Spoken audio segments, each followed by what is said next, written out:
Okay, what we have here is the elk log periodic 2-meter 440 antenna. Took off these elements so I could fit it on my table here. I left these on because we're going to talk about these. But and this right here will come up in another video. We'll talk about that in the next video. If you're familiar, this is the 3D printed handle. So basically, can you tune this thing? You're not supposed to really be able to, but I figured out a way. I use my Rig Expert Stick Pro, and I wanted to see where my SWR was best on the 2-meter band, because I use this in the field sometimes up on a mast while we're doing HF, and I point this towards a local repeater so we can communicate with our friends while we're out in the field. So I wanted it to be kind of resonant on that frequency, which is 147.09 on 2-meter. So I plugged this into my Rig Expert, connected it to my Rig Expert, and I saw that the dip in the SWR was kind of centered on 151 megahertz. The antenna is great, you know, I mean, it still works great, but I really wanted it to be more resonant where I wanted it.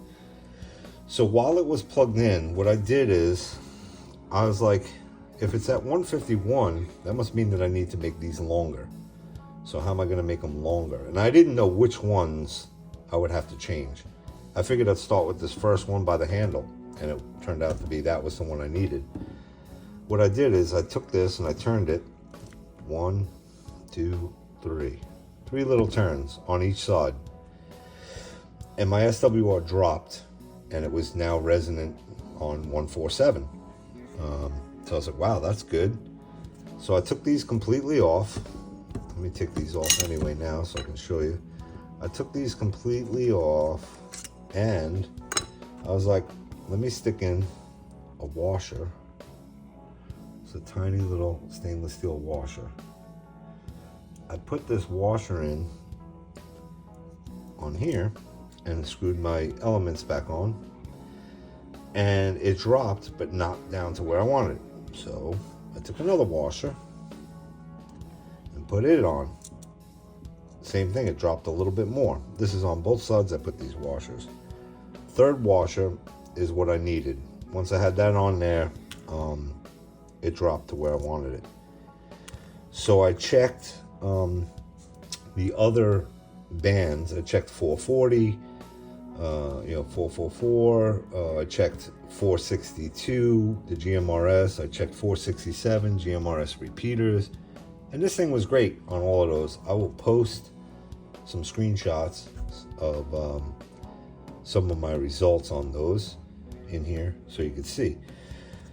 So now with this screwed on, that's my repeater in the background. I'm always listening to it. So with this screwed on, and the washer's there, I was like, that's great, it works, but now if I take these off and transport it, I got these loose washers, I'll lose them. So I found these little 8-32 nuts that fit perfectly on there, and they just so happen to be pretty close to the 3 washers. So what I did is I screwed these on, tightened them down inside here. There it is right there.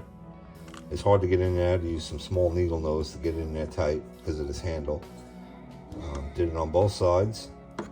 Put my elements back on, and there we go.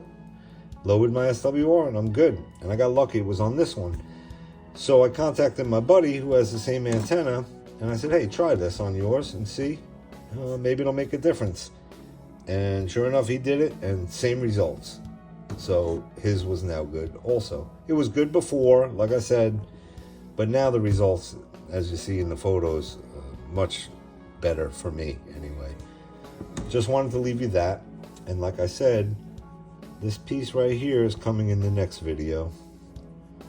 This is a mount for the elk, and takes off all your PVC from the elk. Take off the front one, you don't even need it. Take off all your PVC, and You need to have a 3D printed handle, or if you're just going to mount this on a mast, you don't need a handle if you're not going to need to hold it. But that's coming up in the next video. So, hope to see you there. Please subscribe, like, share, comment with any questions. Thanks for watching.